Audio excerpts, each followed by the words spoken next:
మాధవ్, ఏమైంది భూమి? ఎందుకింత కంగారు పడుతున్నావు? సుహాసిని ఏదో చేస్తుంది మాధవ్. అదేంటో నాకు అర్థం కావడం లేదు. ఫోన్లో లాయర్తో మాట్లాడుతుంది, పెళ్ళంటుంది, ఏదో పని ప్రాసెస్ చేయమంటుంది. తన దగ్గర టైం లేదని కూడా అంటుంది. నాకైతే ఏం అర్థం కావడం లేదు. అలాగే ఇప్పుడు లాయర్ దగ్గరకు కూడా వెళ్తుంది. ఎందుకు లాయర్ దగ్గరికి వెళ్తుందో నువ్వు సుహాసిని అడిగి తెలుసుకోవచ్చు కదా. అడిగితే చెప్పకుండా ఉంటుందా? ఈ మాత్రం దానికి కంగారు పడాలా? లేదు మాధవ్, సుహాసిని చెప్పేదే అయితే ఈ పాటికే మనకి చెప్పుండాలి. ఆ తర్వాత లాయర్ దగ్గరికి వెళ్ళాలి. మనకి తెలియకుండా సీక్రెట్గా ఫోన్ మాట్లాడి లాయర్ దగ్గరికి వెళ్తుందంటే సుహాసిని మనం ఊహించని పని ఏదో చేస్తుంది అని అర్థం. అదే జరిగితే మనం ఖచ్చితంగా చిక్కుల్లో పడతాం. అవును భూమి, నువ్వన్నది కరెక్టే. ఒక పక్కన అన్నయ్య తనకిష్టం వచ్చింది ఆయన చేస్తున్నాడు. ఇప్పుడు సుహాసిని ఈ కంగారులోనో తొందరలోనో ఏదైనా చిన్న తప్పు చేసినా దానికి కారణం మనమే అవుతాం. అమ్మా నాన్నల ముందు మనం దోషులుగా నిలబడాల్సి వస్తుంది. అవును మాధవ్, నేను వెంటనే సుహాసిని వెనకాలే వెళ్తాను. అసలు తను ఏం చేస్తుందో, ఏం చెయ్యాలనుకుంటుందో తెలుసుకుంటాను. సరే భూమి, జాగ్రత్త. అక్కడికి వెళ్ళాక కాల్ చేస్తాను.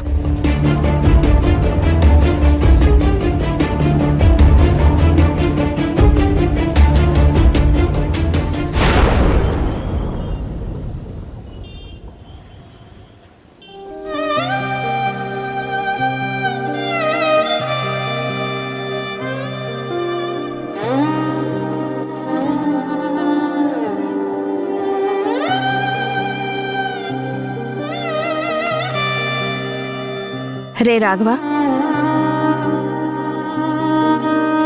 రే ఏమైందిరా? రాఘవ, ఆ కన్నీళ్ళేంట్రా?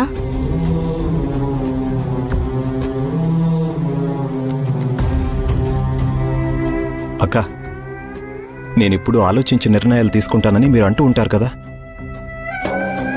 ఆ రాఘవ ఇప్పుడు లేడక్క. ఇప్పుడు నీ ముందున్న రాఘవ జీవితంలో అన్ని తప్పులు చేస్తూ వచ్చాడక్క. నేను చాలా విషయాల్లో ఓడిపోయానక్క.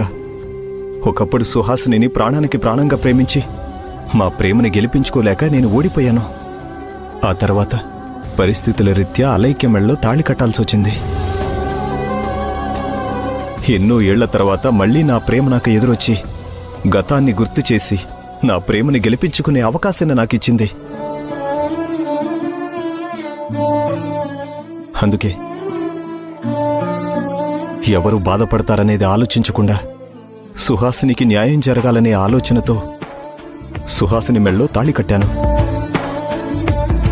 సుహాసినికైతే న్యాయం చేయగలను, కానీ అది కూడా ఇప్పుడు ఆలోచిస్తే ఒక తప్పులాగా మిగిలిపోయేలా ఉందక్క.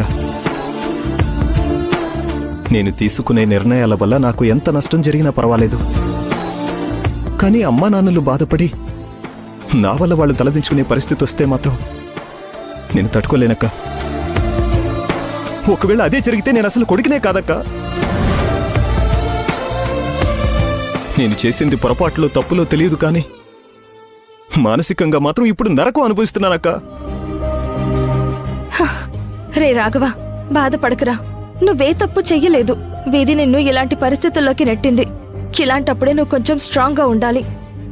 ఖచ్చితంగా ఏదో ఒక రోజు ఇంట్లో ఇలాంటి పరిస్థితి వస్తుందని మా అందరికీ తెలుసు. కానీ సుహాసిని ఆఖరి కోరిక తీరుతుందని ఉద్దేశంతోనే అది తప్పైనా ఆ క్షణాన మనం అందరం తప్పుగా భావించలేదు.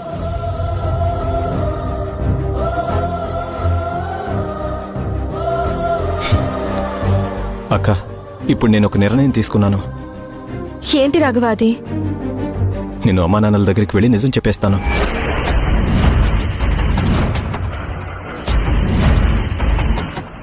ఎలాంటి పరిస్థితుల్లో నేను ఇవన్నీ చేయాల్సి వచ్చిందో వాళ్ళకి అన్నీ అర్థమయ్యేలా చెప్తాను. రే రాఘవ, నా మాట విను. ఇప్పుడు నువ్వేం చెప్పొద్దు. లేదక్క, నా వల్ల కావట్లేదు. గుండెల నిండా బాధను మోస్తూ మోస్తూ అలసిపోయానక్క. జరిగింది అమ్మ నాన్నలకి చెప్పేస్తాను. రే, అలా చెప్పేస్తే ఏం జరుగుతుందో తెలుసా నీకు? నువ్వు చేసిన తప్పులన్నీ ఒప్పులైపోతాయా? అయినా నువ్వు చేసింది తప్పు కాదు రాఘవా. ఏదైతే అది అయిందక్క. అమ్మ వాళ్ళకి తప్పు అనిపించి నాకు ఏ శిక్ష వేసినా సరే అది నేను సంతోషంగా భరిస్తాను. అంతేకాని నా వల్ల వాళ్ళు బాధపడకూడదు. వాళ్ళకి నిజం ఈ రోజు కాకపోతే ఇంకో రోజైనా తెలిసిపోతుంది.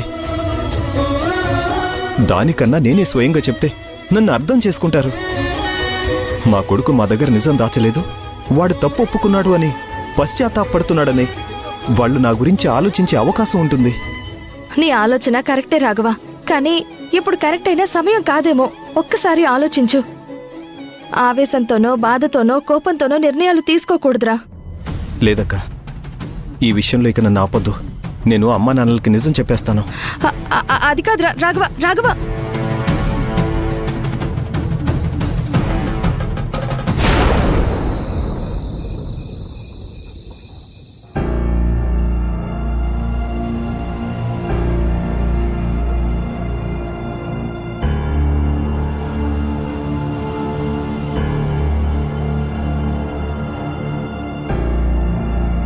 నాన్న, ఏంటి రాఘవా, ఏమైనా మాట్లాడాలా?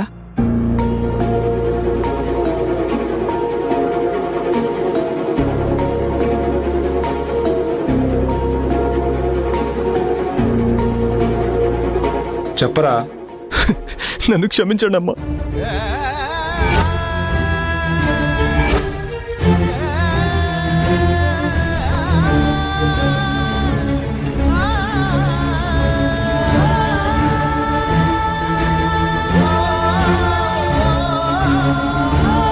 నన్ను క్షమించండి అన్న, నన్ను క్షమించండి అమ్మా, నన్ను క్షమించండి.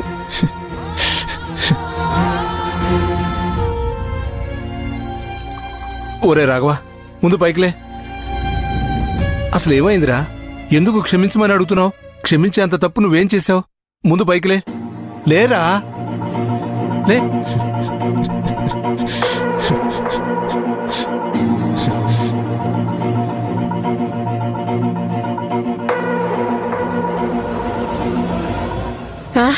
నాన్నా, నాన్నా, కళ్ళల్లో కన్నీళ్లున్నాయేంట్రా? క్షమించమని అడుగుతున్నావేంటి నాన్నా? మన ఇంటి పరువు పోయే పని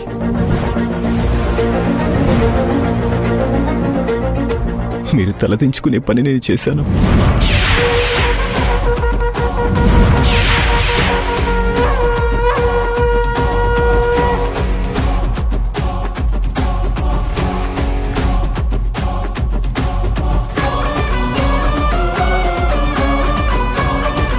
మీరెన్ని రోజులు అనుకుంటున్నట్టు సుహాసిని భూమి స్నేహితురాలు కాదు.